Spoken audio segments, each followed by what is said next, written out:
Hai semua, nama saya Claudia Sherin akan membincangkan tajuk saya pada kali ini berkenaan dengan e-sport ataupun e-sukan.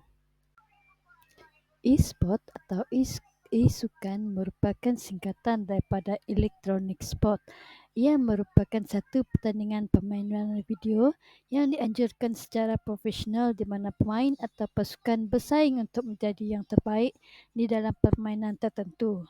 E-sport kini diiktiraf sebagai salah satu cabang sukan kompetitif dengan pelbagai kejohanan besar, hadiah lumayan dan peminat di seluruh dunia. Berikut merupakan sifat-sifat atau ciri-ciri e-sport, iaitu 1. Bersifat kompetitif, 2. Permainan popular, 3. Kejohanan profesional, 4. Penstriman atau penonton, dan kelima, pemain profesional. Di sini saya akan berkongsi fakta-fakta menarik tentang e-sport. Antaranya ialah pendapatan e-sport global dijangka mencapai melebihi 1.6 bilion USD menjelang tahun 2024, iaitu sebahagian besar darinya ialah tajaan, hak siaran dan juga iklan. Dari segi pendidikan pula, banyak institusi pendidikan kini menawarkan program e-sport termasuk beasiswa untuk para pemain yang berbakat. Kejohanan popular seperti The International dapat menarik ratusan juta penonton di seluruh dunia dan ia mengalahkan acara sukan tradisional seperti Super Bowl.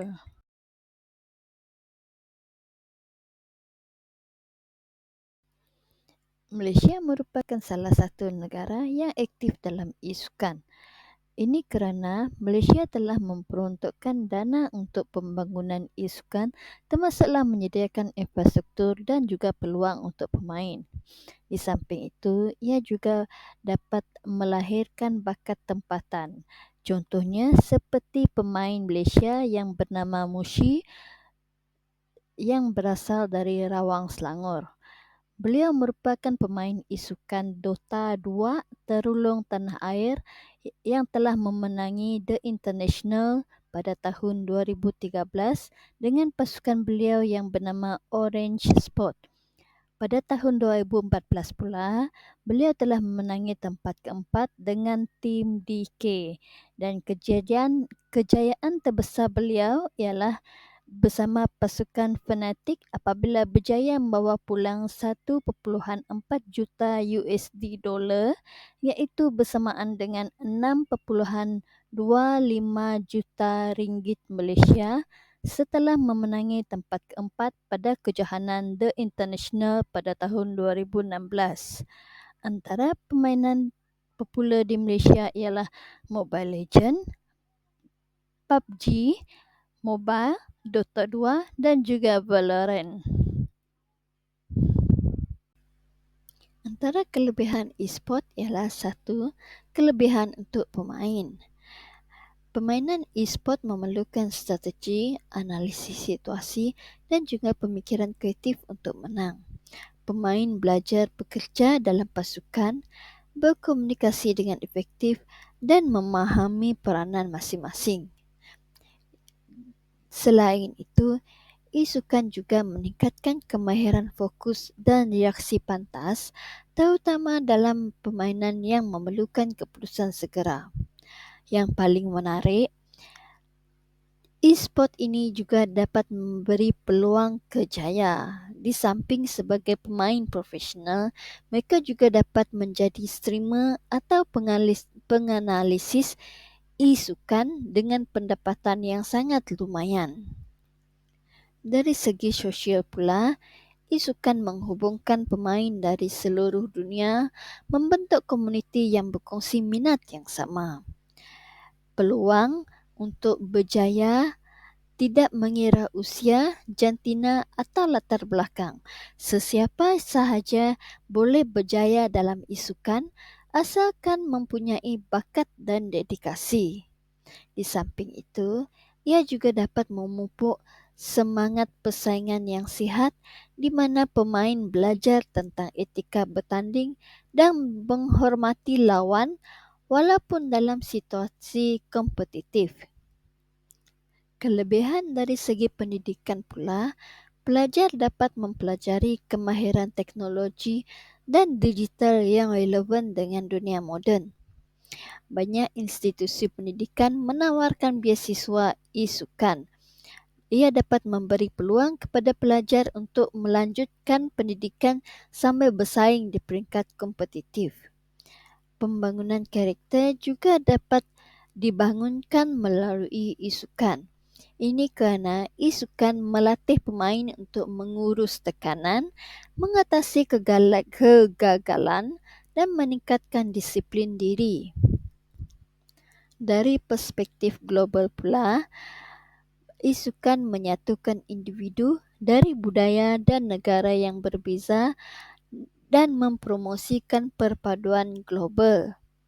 Negara yang melahirkan pemain profesional atau memenangi kejohanan besar mendapat pengiktirafan di peringkat antarabangsa. Inovasi teknologi juga mendorong dalam permainan ini seperti grafik, rangkaian dan platform penstreaman. Selain mempunyai kelebihan, e-sport juga mempunyai kekurangan. Antara kekurangan yang ada pada e-sport ialah satu, kekurangan untuk pemain. Pemain mungkin menghadapi masalah kesihatan fizikal seperti sakit belakang, keletihan mata dan juga kecederaan pada pergelangan tangan. Di samping itu, gaya hidup yang tidak aktif juga boleh meningkatkan risiko obesiti dan juga penyakit lain. Tekanan mental juga sering dihadapi oleh mereka yang bermain pada pertandingan yang lebih berprestasi tinggi. Ia boleh menyebabkan kebimbangan, kemurungan dan juga keletihan mental.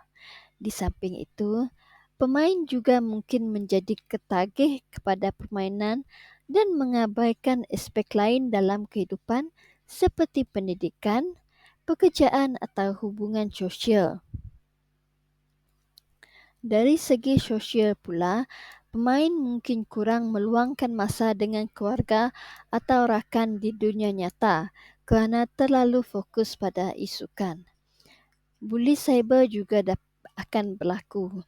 Komuniti e-sukan boleh menjadi toksik dengan kes buli, penghinaan, diskriminasi, terutama dalam pertandingan atau platform penstreaman. Untuk kekurangan dari segi pemain muda pula ialah fokus yang berlebihan pada e-sukan boleh menyebabkan pemain muda mengabaikan pelajaran dan juga akademik.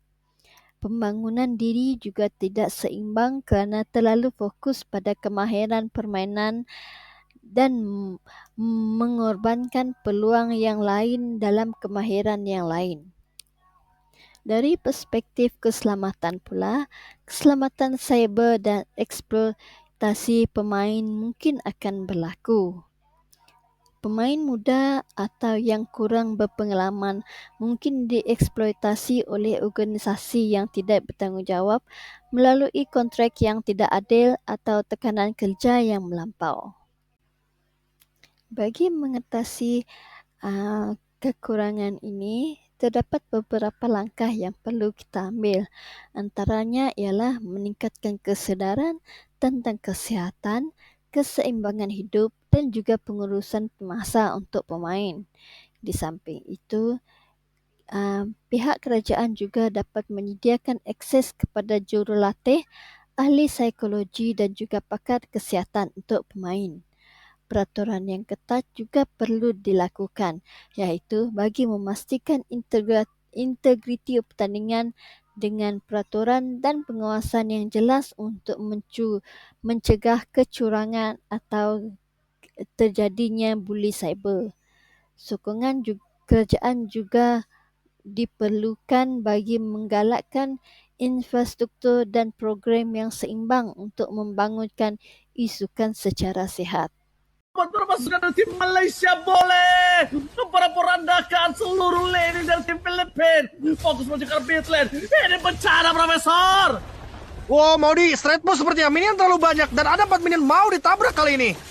Oke, mau coba ditabrak, fokus ke arah PSK, berlihat apa pun terjadi. Kehilangan Fernandes, dan bakal bersama dengan Sayon. Minion hilang, ini dia, the new champion, ISF 2024. Malaysia berhasil merebut tata atas Filipina. Malaysia boleh.